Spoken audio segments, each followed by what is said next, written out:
ஹே! உங்கள்ல யாருக்காச்சும் emoji day பத்தி தெரியுமா? என்னது emoji டேயா? S, S emoji day தான். எமோஜி டே அப்படிங்கிறது இன்னைக்கு நேத்துன்னு வந்தது கிடையாது. ரொம்ப ரொம்ப வருஷமா. அதாவது 12 இயர்ஸ் ஓல்டுங்க இந்த எமோஜி டே.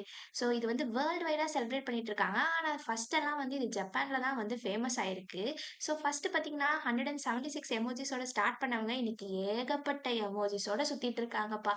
ஃபர்ஸ்ட் பார்த்தீங்கன்னா ஆப்பிள் வந்து அவங்களோட iOS கீபோர்ட்ல 2011ல தான் வந்து இந்த எமோஜிஸ வந்து இன்ட்ரோடியூஸ் பண்ணியிருக்காங்க. அதுக்கப்புறம் பார்த்தீங்கன்னா, இப்பலாம் வந்து ஆவரேஜாவே 5 பில்லியன் எமோஜிஸ் வந்து FBல டெய்லி யூஸ் பண்ணிட்டு இருக்கதா சொல்றாங்க. இதுலயும் ஸ்பெஷலா பார்த்தீங்க அப்படின்னா, ஹார்ட் எமோஜி வந்து 3 பில்லியன் டைம்ஸ் வந்து FBல யூஸ் பண்றாங்க. FB மட்டும் இருக்காது. Instagram, WhatsApp இந்த மாரி நெறைய சோஷியல் மீடியாஸ்ல வந்து யூஸ் பண்ணிட்டே தான் வரோம் நம்ம டெய்லி எமோஜிஸ. இத விட ஒரு பெரிய விஷயம் என்னன்னு அப்படின்னா, மியூசியமே வச்சிருக்காங்க எமோஜிஸ்க்கு. எங்கன்னு பார்த்தீங்கன்னா, நியூயார்க்ல தான் வந்து எமோஜிஸ்க்காக ஒரு மாடர்ன் ஆர்ட் மியூசியம் வந்து உருவாக்கியிருக்காங்க. ஆல்ரெடி இந்த மியூசியம்ல எமோஜிஸ வந்து இந்த மாரி ஆர்ட் பண்ணி அவங்க வந்து அங்க வந்து ஷோ பண்ணியிருக்காங்க.